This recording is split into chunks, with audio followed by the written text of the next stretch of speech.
Some people get everything they wanted and lose everything that mattered. His name was James, 34 years old, and for 5 years, he had one goal. Manager, not for the money, not for the title, but because he believed that if he could lead a team, he could actually change things, make the work better, make the culture better, be the kind of leader he never had. So James worked harder than anyone around him, first to arrive, last to leave. He volunteered for every project, covered every gap, said yes to every ask. His reviews were perfect every single year. Year 1, strong performer. Year 2, exceptional contributor. Year 3, leadership potential. Year 4, being considered. Year 5, the email came on a Thursday morning. Congratulations, James. You've been selected as team manager, effective immediately. James sat at his desk and read it 3 times. 5 years. And it was real. He called his wife. She cried. He called his best friend, Marcus. Marcus took him out that night. They laughed. They talked about the future. It felt like everything was finally beginning. It wasn't. The first month was exciting. New office, new title. People coming to him with questions, problems to solve, decisions to make. James felt alive. But somewhere in month 2, something shifted. His director pulled him aside. James, I need you to push the team harder. The numbers aren't where we need them. James pushed. Month 3. His director again. James, the team is complaining about pressure. You need to manage perception better. James learned to manage perception. Month 4. The strategy changed. A project James had championed, one the team had worked on for months, was canceled.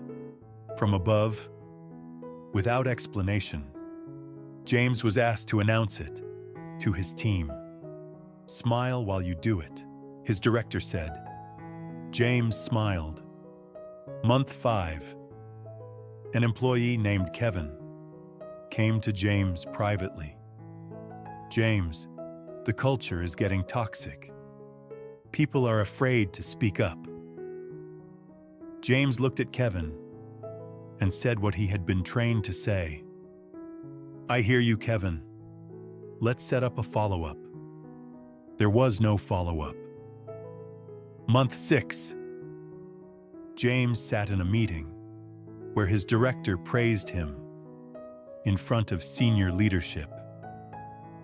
James is exactly the kind of manager we need more of. James smiled and said thank you. He drove home that night and sat in his car in the driveway for 20 minutes.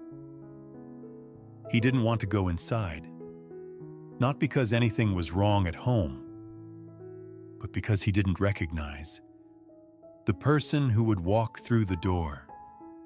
When had he stopped caring about Kevin's concerns? When had he learned to smile through decisions he disagreed with? When had he started measuring himself by what his director thought of him instead of what he thought of himself? He couldn't remember.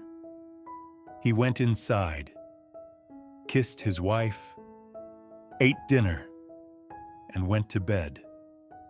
At 2 a.m., he was still awake, staring at the ceiling.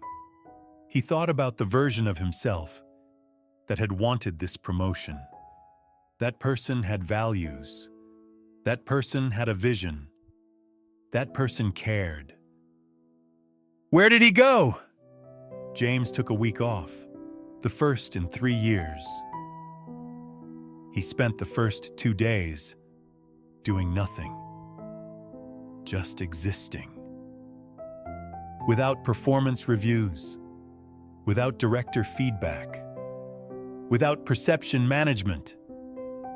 On the 3rd day, he wrote a list. Everything he had compromised since getting the promotion. It was a long list. He wrote another list. Everything he still believed in. That list was shorter, but it was still there, still his.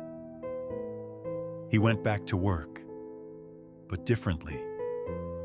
He called Kevin into his office. I dropped the ball. I'm sorry. Tell me what's really happening. Kevin talked for an hour. James listened. Really listened. Not to manage. Not to report. Just to understand. He pushed back on his director for the first time. I don't think this approach is sustainable. The team is burning out. His director frowned, but James didn't look away. Some of the meetings, he no longer smiled through. He asked questions instead, hard ones. His performance reviews were no longer perfect, and somehow he slept better. 2 years later, James is still a manager, same company, but the team is different. The culture is different. 3 people on his team have been promoted. He didn't get the senior director role. He was on track for. He doesn't regret it, because he knows something now that nobody told him when he got that promotion. The title is not the destination. You are. And if you lose yourself chasing it, you arrive somewhere, alone. So let me ask you something. Is there something you're working toward right now? A promotion, a position, a version of success that someone else defined? And if you got it tomorrow, would you still be you? Because success that costs you, your values, your voice, your relationships, is not success. It's just a very expensive trade. This is Narrathex, where the story is the code, the lesson is the key, and never miss another story.